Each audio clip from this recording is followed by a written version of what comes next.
Steven. Hi! Okay, that's enough. Okay, thank you everyone, hi! My name is Katcy. I am a film reporter for Variety magazine, which means I'm usually covering movies, but I make an exception for a show that is as fantastic and as transcendent as Arcane. Please know, if I was not up here, I would be in the crowd with you guys right now, so I am so honored, and I just first want to thank Gallery Nucleus. What a beautiful space hosting us.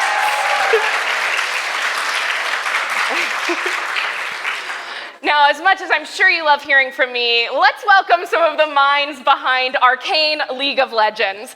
So up first, let's get screenwriter and co-executive producer of Arcane, Amanda Overton, up here.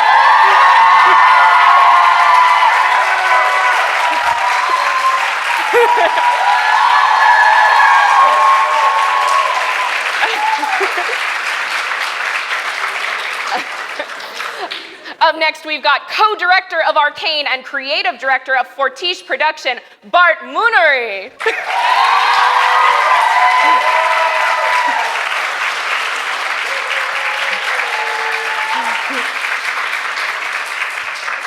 And lastly, we've got the we've got the executive producer and showrunner on Arcane and head of Riot Games animation studio, Linke.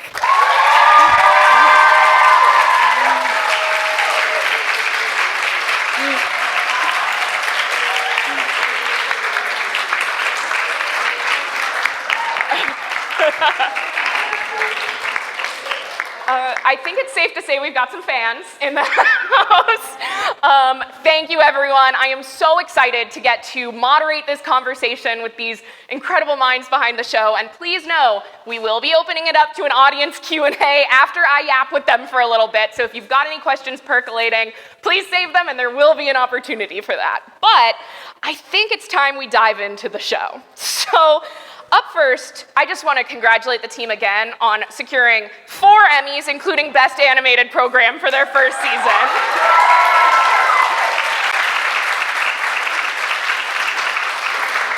And it's safe to say there was no sophomore slump here. I loved the second season of Arcane, maybe even more than I loved the first. But I think if we're gonna talk about, of course, leading into the ending of Arcane, let's take it back to the very beginning. So, what was that first pitch meeting from season 1 like? What were the early plot points that you knew these are what need to go into this series? And did you ever anticipate that it would become this global phenomenon that it has become today? Well, the first pitch meeting was not about story yet. It was more about, hey, I think we should make something that tells the stories of these characters that are really beloved by a lot of people. And I think the first answer was no. There's people who do this professionally, like, you know, let them do it. So I think it was like, all right, fine. And I had worked with Fortiche on music videos before. It was just a really fun relationship. And so I think we just started developing it very small scale. You know, like the story on the side, what do we want to do here? It's a story of these sisters. And like what happened between them was just always something we wanted to know. And it was just a question that we always had. How do these sisters become these mortal enemies? And while we were doing that, we started exploring with Fortiche, just like what should this look like? What is a higher budget animated series? There's no references. That was the hardest thing. It's like when we talked to anyone at Riot, it was like, well, what does it look like? We're like, well, we can't show you because it doesn't exist, which is hard to sell then. So it was always a bit like this, let's bring the serialized format to the quality of the animated movie world, and let's tell a story that's more adult, and so we took it from there. Yeah. Now, of course, you bring up this story of the sisters. That is, to me, the most central part, is watching the way that this relationship between Powder/Jinx and Vi evolves over the course of these 2 seasons. And I understand that poignant final scene together was written over 6 years ago, correct? The final scene between Jinx and Vi. Yeah, I mean, you kind of, you need to have an idea. I think you have an idea where things go, but obviously, I mean, as we're working on it, it's just like it kind of grows and turns into its own beast, the whole story. But yeah, I mean, yeah, you have an idea where you want things to take. I don't know. Well, I think when I say it was written 6 years ago, we did a version of that in that first episode 9 that we did. Yeah, which is pretty similar to the version that aired, honestly. But I think what's different about it is, a lot of people don't know this, but originally it was supposed to be 1 season. It was 9 episodes, and the big battle that you saw a version of in season 2 was actually the end of season 1. And after they finished the writer's room, they made the decision to move that, to make the second season that story, and and make the 8th episode, which was the dinner scene, the finale. So when we came back, we were like, oh, we're going to spend an entire season now earning that last scene between Jinx and Vi. And in the first version, it was a tragedy because they didn't get to resolve any of their issues. And so that was the tragedy that we were telling, is this ends without them getting to have this resolution. And season 2, we got to give them that resolution. So I think, in fact, that last shot is in the documentary. Oh yeah.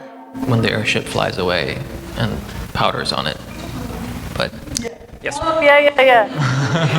Right. I don't know if people have seen that documentary, but there's a lot of stuff in there. But yeah, I mean, there's many versions. You know, it's been 10 years, on Arcane, so it took a long time, and it grows into many different things. Yeah.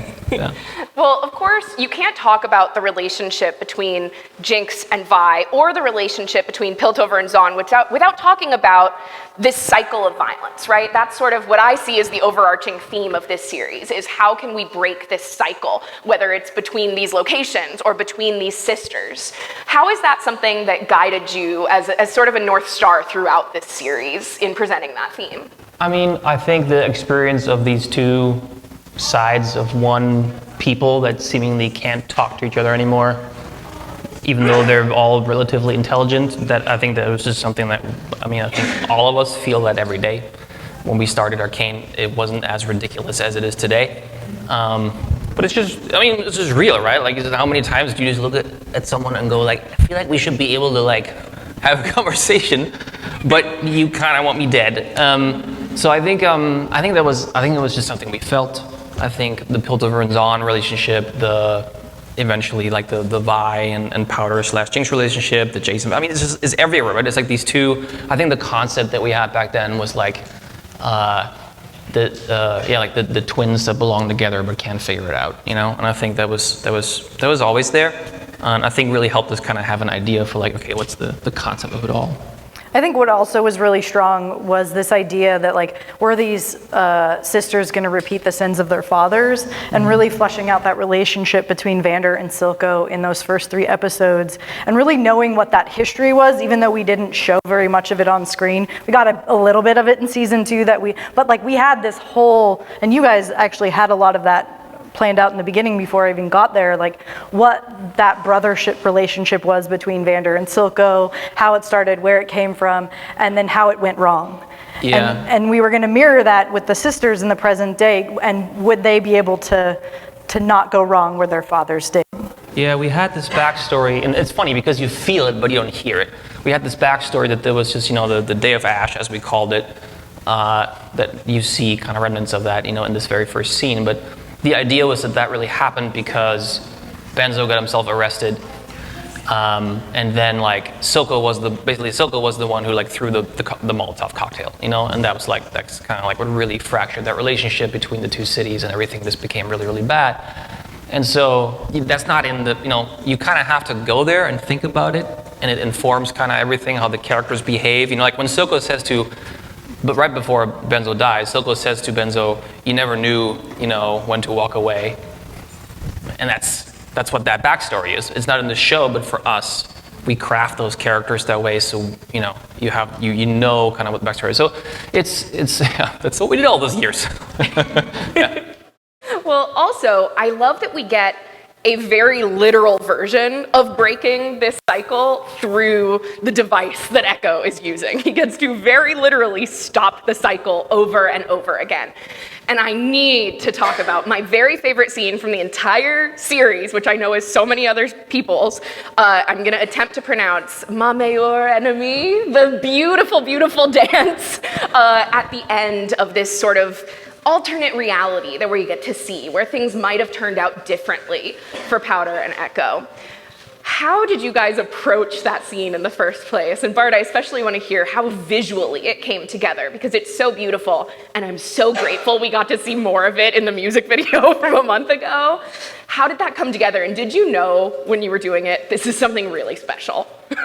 Well, obviously, we knew from the beginning the entire episode would be special.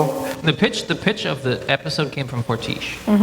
They're like, oh, I have this crazy like one-off episode. And we're like, And yeah, spending months and years like on this very dramatic story, we had to get something a little like bit a lighter. pocket episode. Yeah, exactly. Yeah.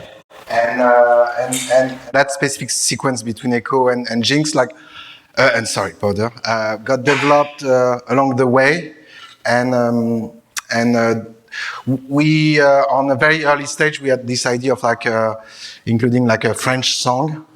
In fact, when we spoke about it, I was like, there's gonna be like this romantic love song, and then I remember from the French directors with a very serious face, they were like, well, then it must be French. Like not joking. It was just like, oh, okay, yeah. That's true. And then as we developed the storyboard and everything, we wanted to emphasize this out of time moments. So that's what we went for, this kind of a weird art direction, with like this very blurry kind of effect inspired by Wong Kar-wai and this kind of cinematography. And that's how we came up with that sequence here. What was it like getting to revisit it for the music video? That was very moving. First off, that's the same kind of work we did on the music video we did for Enemy. Yeah, we did use the opportunity to explore a little bit more of the backstory of Jinx and Echo, and we did the same for Ma Meilleure Ennemie. We had less time, so we had to figure out quickly how to do it. But with all this constraint, like not being able to build tons of new assets, the director, one of our animators who directed the show, went for this very moving kind of feel and telling somehow a little bit what happened between all the action of the last episode. Yeah. Now, of course, that's not the only incredible romance that we get to experience, and I've got to talk about my favorite girls, Kate and Vi, which I learned is their love scene is the most captured moment in Netflix history.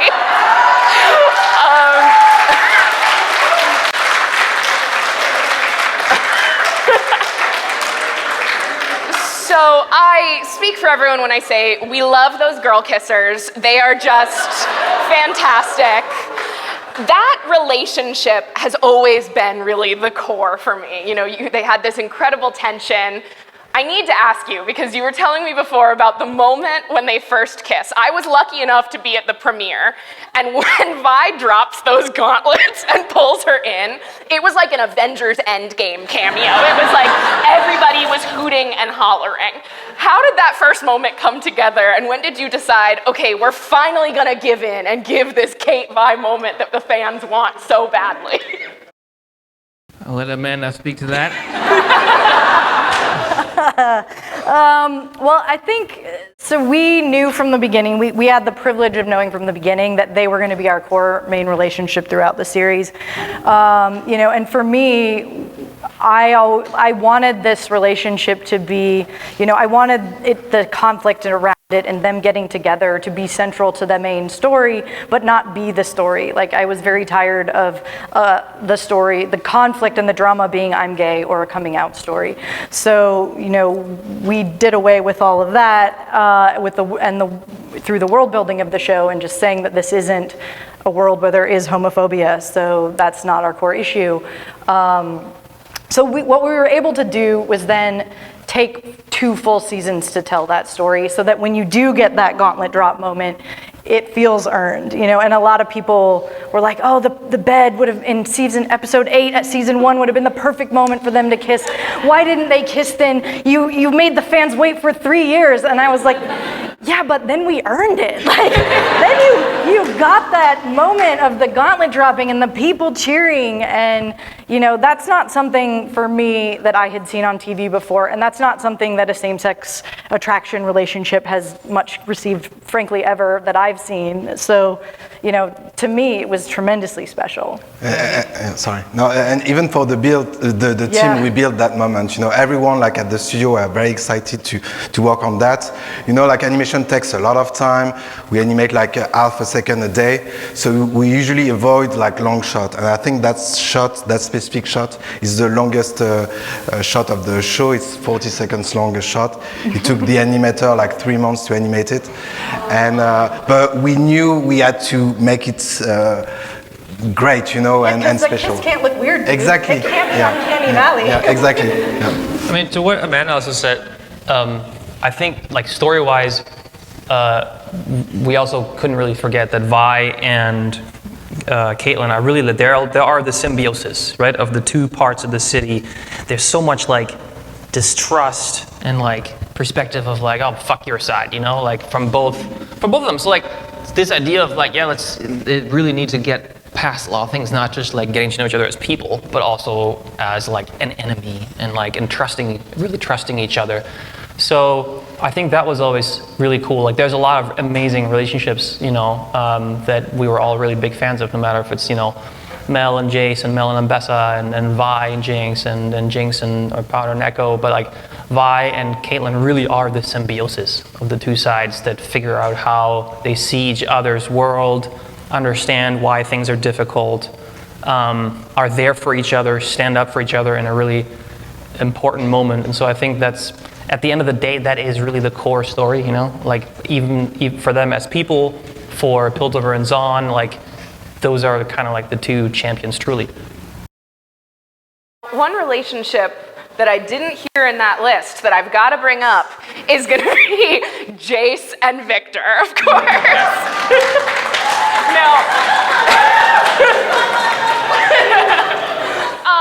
Now, I am so in love with the visuals when they're in, the hex gates and they have this confrontation, and then we get to see them glowing and floating in this cosmic realm, and they finally come to an understanding.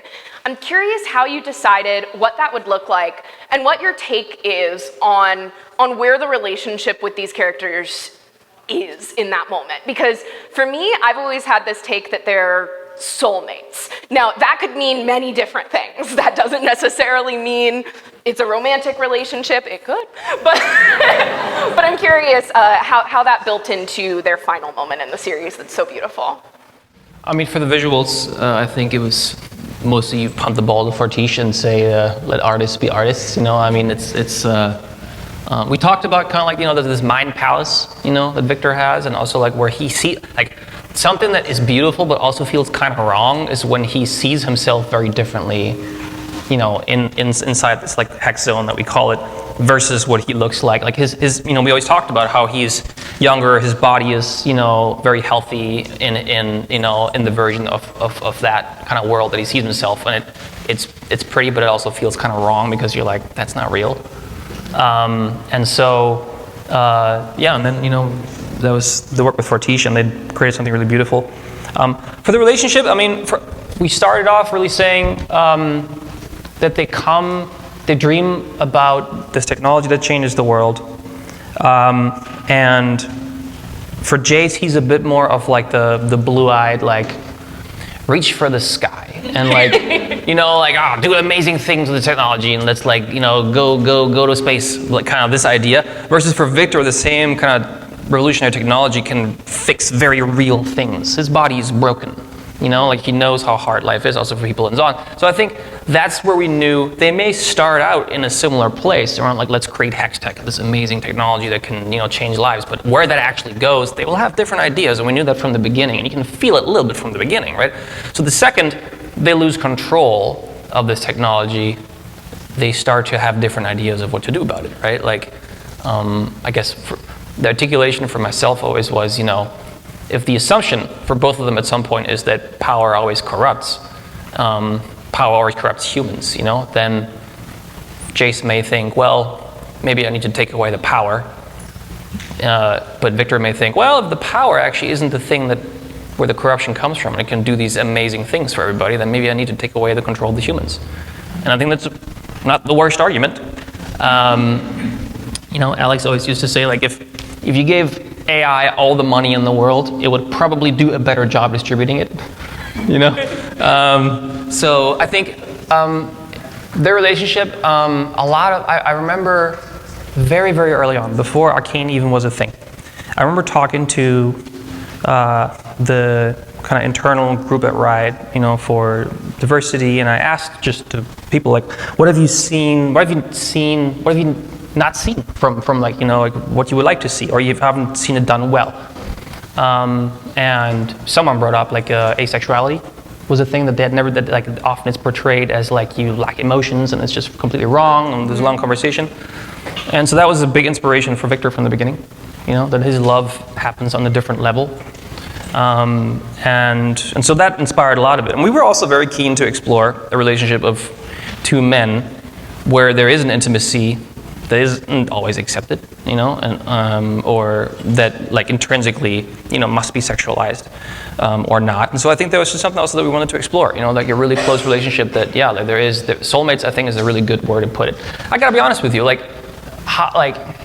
it's difficult, it's even for me now difficult to exactly put my finger on, because it's just so complex, there's a friendship, there is a connection, there is a common dream, there is like an intimacy that like comes really close to love, and there's a certain overlap, but like, it's I think like love comes in so many different shapes and forms, and like different people need different things, and I think that's probably also one of the hardest things for Victor, is that he needed very, very different things than what Jace was able to give at the time, when Jace was really getting pulled into the politics and the how do I control this thing that I've built. And so, I think as a group of people working on this, you cannot carry this like very complex, thing, and you express it in different ways, but you also, it's kind of okay to like have the respect for it, that it's complex, it's hard to summarize, I don't know. If you want to say anything. Yeah, but then you get there. To me, it was unambiguously love between them, and whatever that, and the way that the visuals at the end came together. The blocking, the gorgeousness of those shots. Togetherness. In the coming together. I was like, this is more than I could ever even imagine from what was on the page, and whatever we intended for that just became, what the actors added to it, what the artists added to it, what the treatment added to it. I was like, that was the moment that, I'd seen so many different versions of this, and I cried at the animatics at every moment, but that was the moment in the show when I finally saw it realized all together, where I just sobbed, like it was so meaningful and beautiful to see, that love between them portrayed so beautifully. Well, we have some questions that were submitted from the audience here, so thank you so much, everybody, for sending in your passionate questions. So I think we should get started hearing from the fans. So up first, we've gotten, if you could only show someone 1 minute of Arcane who has never heard of League of Legends or seen any of the Arcane TV show, what would you want to show them? Who asked that one? Give me a raise of hands. Hell yeah.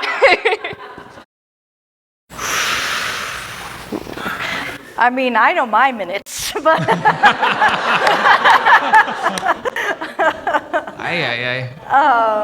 and Netflix is, the metrics prove most downloaded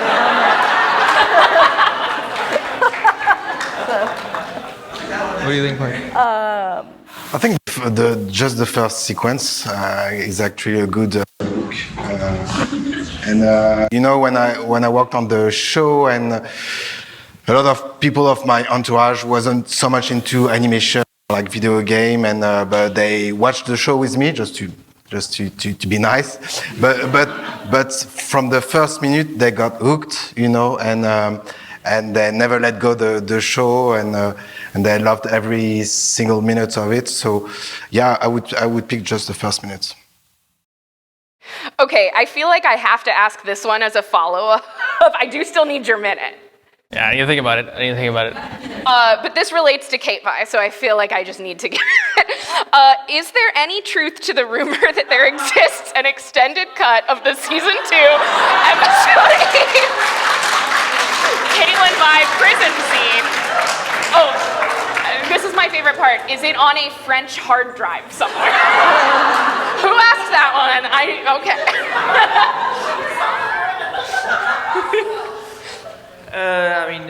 No, there is no. Can there be? Debatable. Maybe a few frames here and there, but that's it. Yeah, I mean, we don't have like such an extent. No, we did have to tone things down. Yeah. Because otherwise, we were like, all right, your show is rated M. The first version was rated M. Let's put it that way. And so, in all seriousness, one of the hardest things for us, and like very difficult because no one's ever done this before, is that there's like a game rating and a TV show rating that have nothing to do with each other. And by the way, every rating is different in every country in games also. There's an international kind of aspect to like, film and TV show ratings to a certain degree. But for games, it was like, here's a list of like 17 different countries and 17 different qualifications of what you can and cannot do.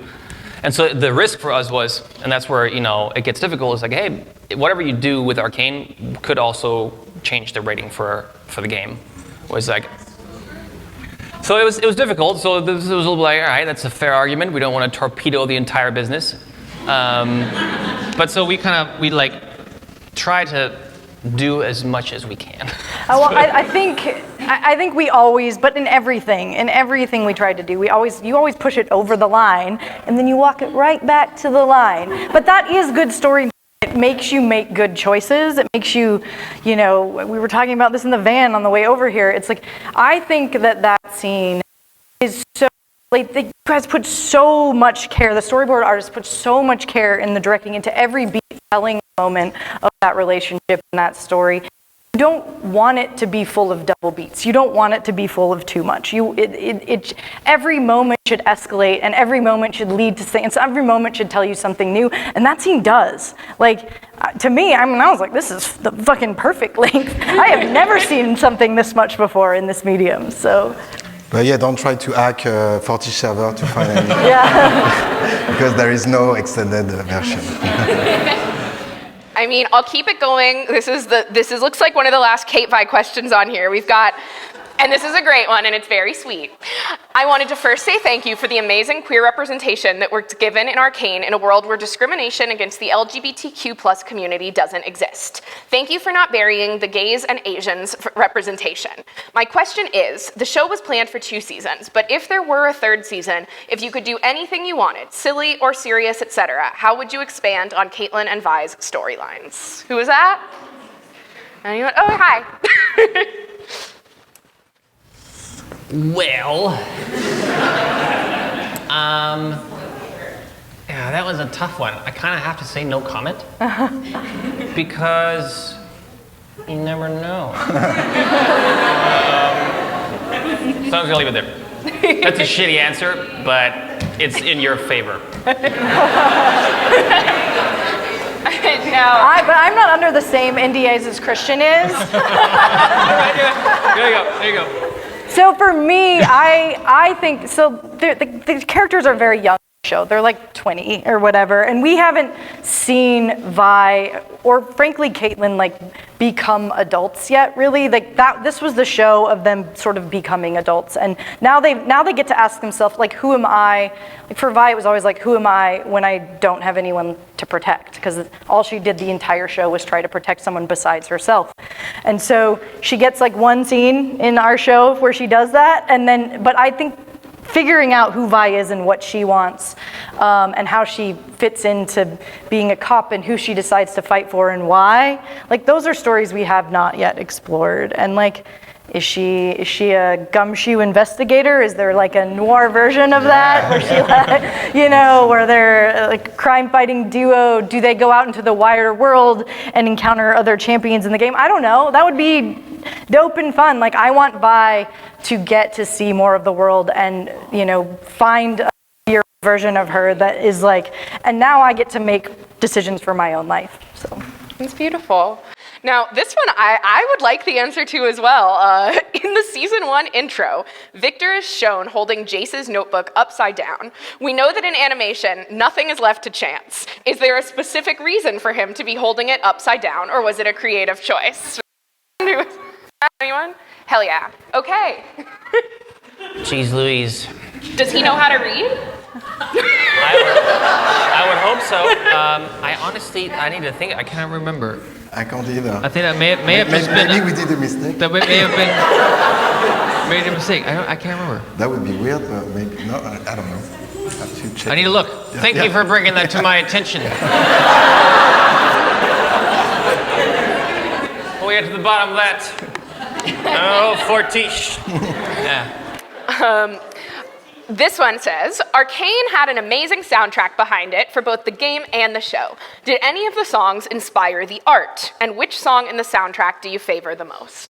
That is Who was that? Nice, thank you. It's a very interesting question. What we really tried to do with the soundtrack is get the music written as soon as possible, because then, like, usually the way it works is that the movie's done, and then music follows, right? And we really tried to get the music done first. And in the first season, we couldn't, because the reality is we were this unproven studio. We approached artists and we were like, this is gonna take us like 3 years to make. They're like, so whatever we write now from music is not gonna come out for 3 years. We can't do that. We need to release stuff. So it just wasn't that. And we pivoted and we said, okay, maybe back then it was me just kind of trying to figure out what we do with the music. And so I was like, maybe I need to build a team just to write the songs, and then we find the right artists to kind of collaborate and find the open-minded artists who would do that with us. So that's when, Alex Siever, Sebastian, all those folks kind of joined the project. And so there were some songs, I'm trying to remember even which ones. There were some songs we kind of got in early enough. On season 1? Yeah, I think so, toward the end. Yeah, maybe the Sting one? Yes. Yeah. Season 2 was, we then tried again, and it was a little easier now. Because now they were not just like, please leave. They were like, all right. Enemy had like a 1 point whatever billion plays. They were like, okay, well listen. So that was a different ballgame. And now we had also artists who were like, there was a certain trust. Like season 1, the only artists that we really got for the soundtrack were because they were fans of animation and they made it happen. There was a lot of times when the label would be like, don't do that. Don't give your single, to like a cartoon, and like Woodkid and Imagine Dragons and all these artists, Paris, they made it happen, so that's like, it was a really big thing. So season 2, we had more of that as an opportunity. I'm trying to remember, it's kind of half and half. Sometimes you just start with a temp track because it's... Yeah, maybe on half of them we started with the temp, but quickly enough we got the final version and made the huge difference for the artists. Sometimes every case is different. Like sometimes you make a song that's pretty similar to kind of what you have in mind from the beginning, and you kind of just have to find your version. It's very hard as a musician. It's like, here's the version that works, now make something else that also works but that's not worse. It's like, it's very hard. There are sometimes cases, and I will say, the 207, like the Powder Echo dance, was a version where we started, the temp track was like kind of 80s style, like upbeat, kind of fun dance. And then we started talking, to Stromae and his team, and we were like, hey, we just described the scene. Like, here's what's happening, here's why this is meaningful. We're very lucky, the brother of Stromae was also an Arcane fan, and I think he really made it happen that, the lyrics are very, very meaningful. You only really get those kinds of lyrics when the artist really, really cares, And so they wrote something that was very different, and I think it was like a shock the first time, because you're so used to something that's like fun, and again, 80s, carefree, kind of prom dance, if you will. And suddenly it's like kind of dark and slower, and you're like, does that work? So I don't know. I mean, I assume the animation. Yeah, we did the storyboard with the temp music, but we had the final Stromae version soon enough, so we could do all the dance choreography based on that one. So yeah, the artists have been very heavily influenced by the pacing, but the tone and the gravitas of the song and the lyrics. since it was in French, it was even better for us.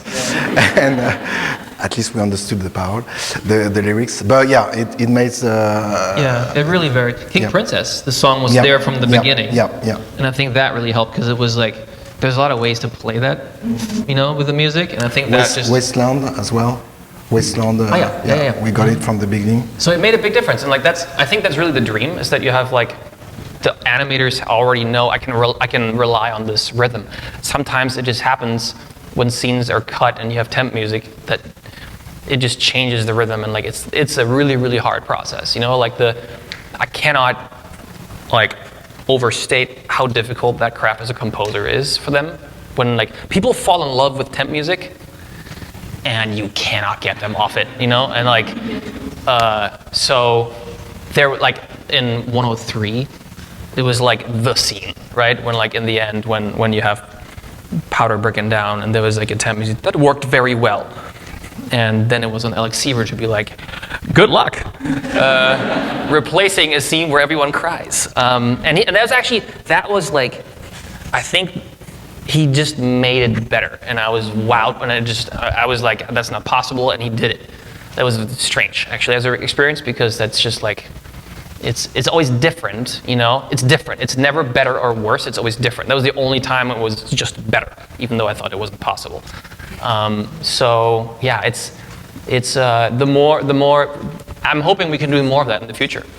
Find cool artists, really collaborate with them, and then the music can really inspire. It's just so different from live action though too, because you guys like they write all the lyrics and they deeply know the story and the characters, and they're like you're listening in your car to this music in your car and you're like living in this world of this story. Like that just doesn't happen in live action. Like the time and care that it takes to do animation also allowed you guys like so much time and care for this music. Like and also the collaborative work, the same as we did with you and the writing. We did the same with the music, there was like a lot of back and forth, and Alex Seaver was kind enough to collaborate with us and tweak some stuff. He was like very picky, and but that was good, because as animators we tend to be like super picky. I laugh because I just had a moment. I talked to Harry Lloyd, who voiced Victor. So they were done with the scene, and there's like a music cue when like Victor starts running in season 1, and he gets called to the booth we need to re-record something. And he was like, okay, what do you want me to do? And he's like, well, you're doing this scream when you're running, and so the music, and we kind of need you to end on a G sharp. So the scream is exactly the transition into the next song. And he was, he worked on, he was like Game of Thrones, whatever, and he was like, I've never experienced something like this. We're like, this is crazy, I think in a good way he meant that, but like it was, that you had that stuff where like, I know that our sound designers, and this is also something that, we have sound designers who worked on really, really, really big movies. They always say like, we never get to talk to the musicians. It doesn't happen. They make their stuff, we make our stuff, and then it just gets thrown together during the mix, and they just kind of go up and down. But in our version, the scenes, the sound design, the music, they can actually talk about which key should they be in. So there's this kind of the symbiosis, and like sound design becomes part of the music. And that just doesn't happen, and that's why they also really enjoy working on this project. So it's very, very special, should happen a lot more. It's a big part of, I think, what made our sound palette really rich. Well, I hate to stop. I could sit here and talk to you all day, but I want to thank you all so much for being here. I want to thank our incredible audience. Thank you, Netflix. Thank you, Gallery Nucleus. But most of all, thank you to Amanda, Bart, and Christian for being here.